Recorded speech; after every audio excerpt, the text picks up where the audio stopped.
चतुर्दश विद्या। सर्वप्रथम हम वेद के बारे में संक्षिप्त में जानेंगे।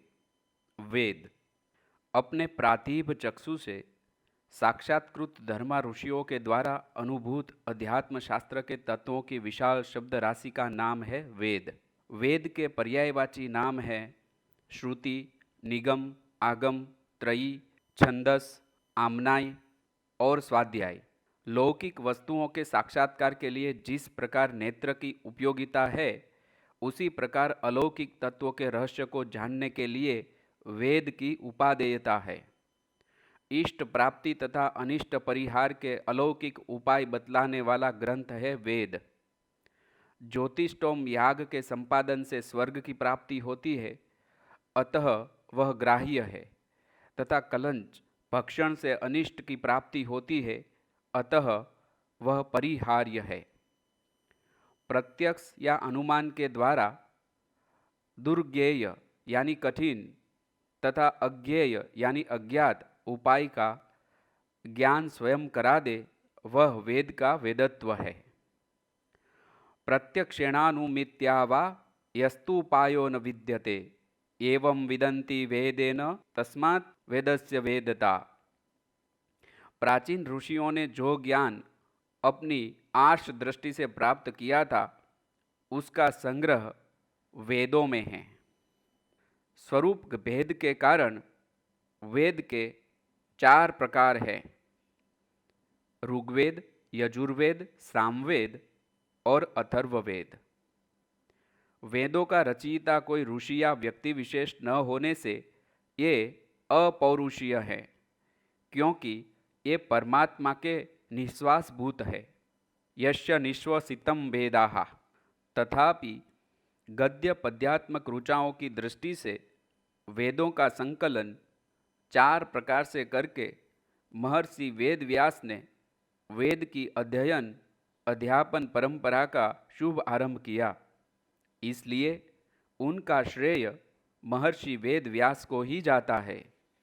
मंत्रों के अर्थ निष्पादन व प्रयोग की दृष्टि से प्रत्येक वेद की अपनी अपनी भिन्न भिन्न शाखाएं, संहिताएं, ब्राह्मण, आरण्यक व उपनिषद ग्रंथ हैं। मंत्रों की कर्मपरक व्याख्या करने से प्रत्येक वेद के ब्राह्मण ग्रंथ भी उपलब्ध होते हैं। ब्राह्मणम नाम कर्मणस्तन मंत्राणाम व्याख्यान ग्रंथः। भट्ट भास्कर तैत्तरीय संहिता भाष्य 1.5.1। ऋग्वेद।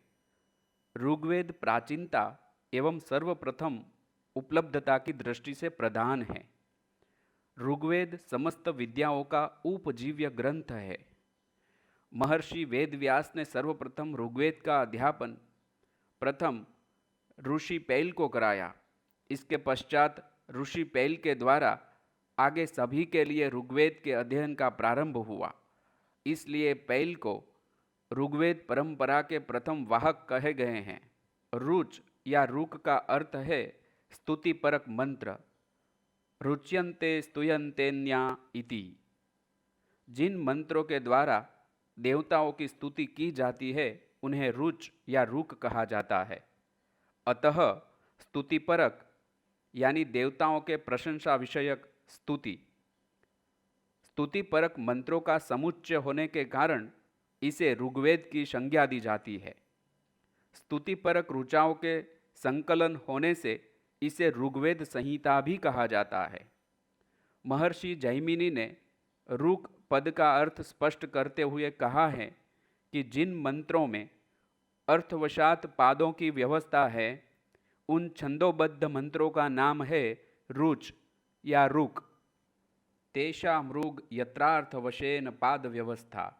जैमिनी सूत्र 2.1.35। ऋग्वेद संहिता का विभाजन अष्टक व मंडल में किया गया है। ऋग्वेद संहिता कुल 8 अष्टक और 10 मंडलों में विभक्त है। बलकिल्य सूक्तों सहित कुल 1028 सूक्त व 10,552 मंत्र संख्या है। प्रत्येक मंडल के भिन्न भिन्न ऋषि हैं, जैसे कि मधुश्चंदा, गृत्समद, विश्वामित्र इत्यादि। ऋग्वेद में विविध सूक्त होते हैं, जैसे कि दान स्तुति सूक्त, विवाह सूक्त, पुरुष सूक्त, श्री सूक्त, खील सूक्त, आख्यान सूक्त व संवाद सूक्त इत्यादि, जिसमें तत् विषय संबंधी वस्तुओं का वर्णन हुआ है। वैदिक विद्वानों के अनुसार ऋग्वेद संहिता का सर्वप्रथम समुपलब्ध भाष्य स्कंद स्वामी का माना गया है, जो कि ऋग्वेद के आधे भाग यानी चतुर्थ अष्टक तक ही है। बाकी के आधे यानी 4 अष्टक को नारायण और उद्गीत ने पूरा किया। महाभाष्य के आधार पर ऋग्वेद की 21 शाखाएं होने का उल्लेख प्राप्त होता है। 21 बाहवृच्यम महाभाष्य, जिसमें संप्रति विशेषतया समुपलब्ध होने से शाकल, वाष्कल, आश्वलायन, शांखायन व मांडुकायन नामक 5 शाखाएं ही प्रसिद्ध रही है। प्रसिद्ध 2 ऋग्वेदीय ब्राह्मण हैं, ऐतरेय व शांखायन यानी कौशितकी। 2 ऋग्वेदीय आरण्यक है, ऐतरेय व शांखायन। 2 ऋग्वेदीय उपनिषद हैं, ऐतरेय व कौशितकी। ऋग्वेद के होत्र कर्म संपादन करने वाले ऋत्विक को होता कहा जाता है, जो ऋग्वेद की ऋचाओं का पाठ संबंधी देवताओं को यज्ञ में आहूत करने का कार्य करता है।